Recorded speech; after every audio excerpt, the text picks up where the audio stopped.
Container shipping moves 95% of all manufactured goods around the world. In 2017, more than $4 trillion worth of products were sent over the oceans. It's an industry that underpins the global economy. But it wasn't always as big or as efficient as it is today. The idea of shipping started in 3rd century BC, when merchants realized that sending products overseas was cheaper and faster than by land. Early on, goods were loaded onto ships in sacks, barrels, and wooden crates with scores of dock workers squeezing them on decks or in tight spaces below. Ships often spent more time at ports than sailing, and not much changed until 1956.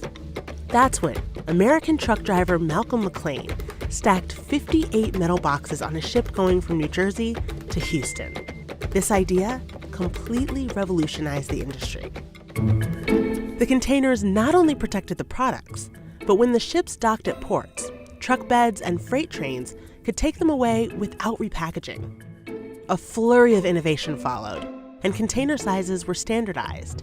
In 1966, Moore-McCormick Line started the first transatlantic container service, and then in 1968, one of the first modern container ships hit the water. The Japanese Hakone Maru carried 752 20-foot containers using a standard still used today. Cargo could now be moved from purpose-built vessels to rail and roads in massive volumes, cutting transport costs by at least 75%. This led to the emergence of global shipping behemoths like Denmark's Maersk Line, France's CMA CGM, and China's COSCO. By the 1980s, around 90% of manufactured goods were containerized, from designer dresses and food to home goods, electronics, and heavy machinery. Globalization exploded as ships moved Asian goods to the West and vice versa, making stops at dozens of ports along the way. Recently, the Panama and Suez Canals were expanded, allowing for bigger ships to cross and in greater numbers.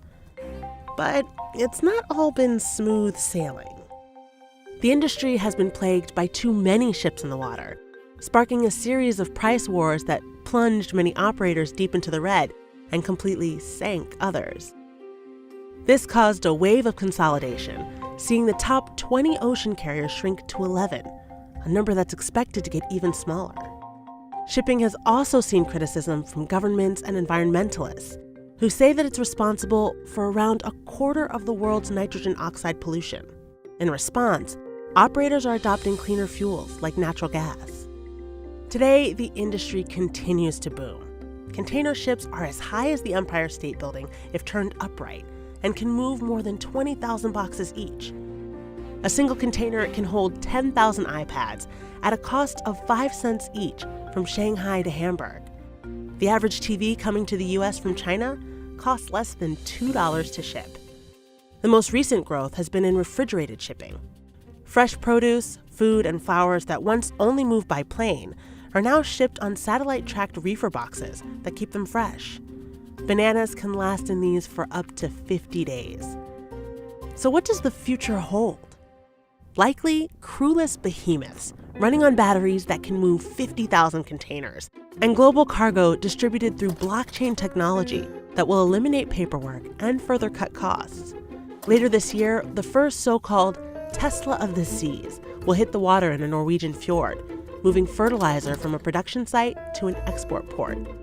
The ship will replace thousands of truck routes through populated areas.